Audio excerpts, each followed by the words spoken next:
These things are, you got to get them right, you got to lift up, and you got to watch them all. Okay. Very, very good game for us. I know it's really early in the season, but I thought we did some really good things. We were very aggressive defensively.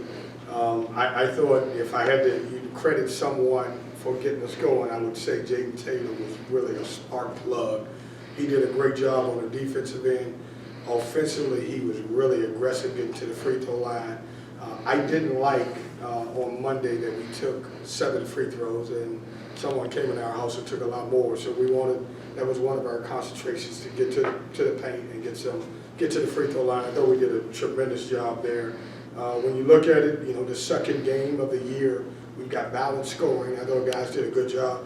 DJ Burns is passing the ball at a high level, which is going to really help our team. And I think our guys are learning how to play for interior post scorer like he is. And really happy with it. I'll go back and watch the tape and see what we can build on. But I thought we did some really good things tonight. Questions?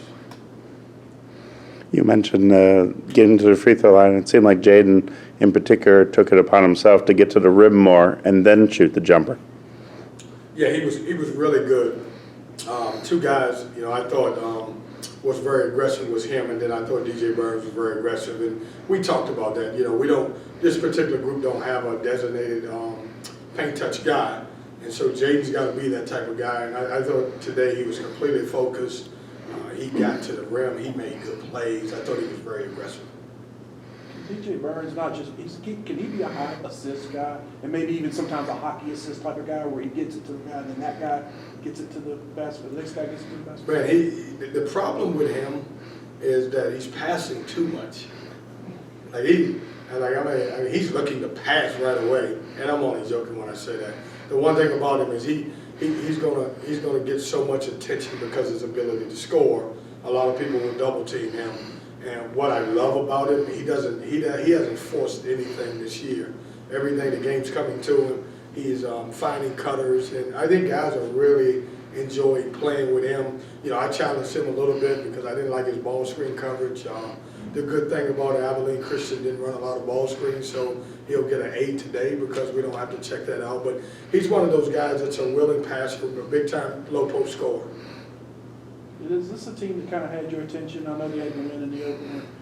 I know one of the young men in there said, hey, no disrespect, but we're not the team they beat. We're ourselves, and we're going to take these games seriously.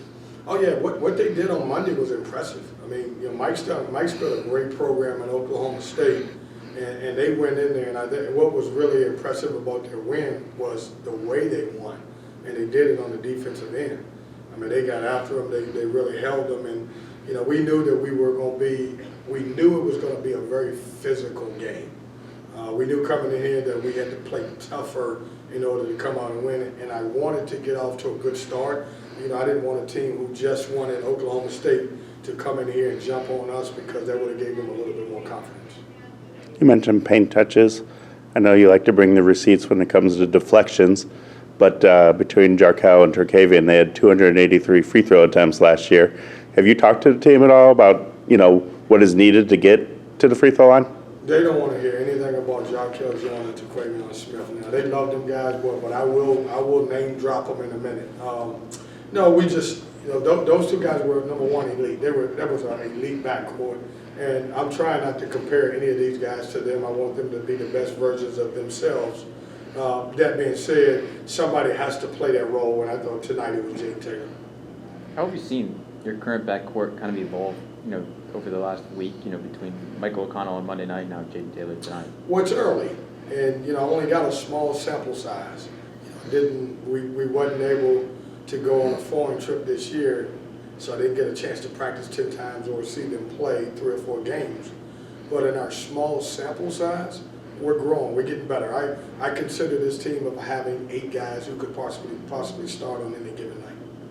You see any? Speaking of that growth, how much growth have you seen just from Monday to today? A lot, and I think our knowledge of the basketball has gotten better. We are completely taking care of the basketball, which I really like. We're growing defensively as a group, and we're starting to trust one another. And I think that's some of the things that you got to keep building on. It's a long season. We got, long days, long games, long practices, and we got to figure out how to continue to stay hungry and get better. Do you see any comparisons to your second-year team, your second season here, that, Who was on that team, JC? You took it back so far. Markel, CJ, Devin, DJ. You went 10 deep that year, and you didn't really need one guy to be a 20-point per game scorer, but you had like 5 guys who could all score, and it didn't, it was just a kind of a very deep, talented 10-player squad. Yeah, I hate comparing teams. I mean, if you want to say, hey, do we got 10 guys that could possibly play? Yes, if that helps, but I don't. All of these teams are different. Everybody's identity is different and everything else. Where do you want to see this team improve? Just get better. I mean, when you listen, we're in the world of, we got 8 new guys. Like, who would have thought that would happen? And so, where do I want to get better? Just learning how to play with one another, learning how to get better, and obviously chemistry and knowing each other on the court. Every day is a challenge. Like, imagine every year putting together 8 new guys, and really, when I say 8 new guys, you could almost make it, 12 new guys, really, because only 2 guys played a lot of minutes last year. It was DJ Burns and Casey Morcell. Jaden was a couple points away from getting doused with water. How did you kind of create that tradition? What do you mean? Career high for points. Yeah, I mean. Where did you create the water tradition? Great. Here's a couple of stats that I got from Craig, and a couple players reminded me too. Jaden was 2 points for a career high. Okay, got to get it during the flow of the game, or tying his career high. And then Mo's like, Coach, I need one more rebound for a double-double. Yes, make those 2 free throws you missed, then we would have had that. So, we create. I don't talk a lot, JC, about offense. I honestly. I know you're talking about the offense. I'm just talking about the water. Where did that come from? Where guys got soaked? Winning is so hard, man. When you win, you got to celebrate. We do the ice cream on the road, and when you win games, it's a lot of things going on in this world. When you win games and you come together as a group, man, you better enjoy the highs of it, and that's what we're going to do. So if a guy gets a career high, but it's in a loss, no soakage? No, winning. It's not about his career high. Okay. I didn't douse Jaden Taylor with water. No, he didn't get it today, but I'm saying in the future. No, I don't know where you got this from. But we don't jump up and throw a guy down because he got career highs. Like his teammates may do, but we jump up and down and have fun anyway. Not for career highs. You know what gets me excited? 14 rebounds for Mo and 12 rebounds tonight for him. That's what get me going. Those are the things that win games. Have you heard anything new on Cam Woods' waiver? Have not. Just waiting. I have no idea. And it's kind of like out of our hands. We're just waiting to figure out where it's going to be. Is there any update on MJ Rice? It's not. He's still around our team. I don't have a time frame when he's going to come back, but he will be back. But I don't know when.